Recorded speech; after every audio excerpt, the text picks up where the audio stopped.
شیخوپورہ کی تحصیل صفدرآباد کے نواحی علاقے دھوپ سڑی کے قریب نجی کمپنی کی مسافر بس تیز رفتاری کے باعث الٹ گئی۔ حادثے کی اطلاع ملتے ہی ریسکیو 1112 کی ٹیمیں موقع پر پہنچ گئیں اور زخمیوں کو ابتدائی طبی امداد فراہم کرنے کے بعد تحصیل ہیڈ کوارٹر ہسپتال صفدرآباد منتقل کر دیا۔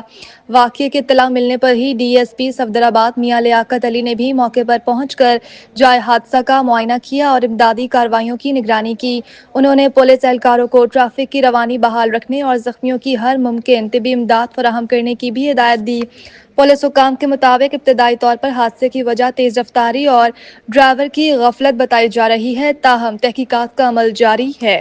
ذمہ داران کے خلاف قانونی کارروائی عمل میں لائی جائے گی۔ مقامی شہریوں نے انتظامیہ سے مطالبہ کیا ہے کہ حادثے کے مقام پر ٹریفک کنٹرول کے لیے مؤثر اقدامات کیے جائیں تاکہ مستقبل میں اس نوعیت کے حادثات سے بچا جا سکے۔ محمد اعجاز اکبر، 89 نیوز، صفدرآباد۔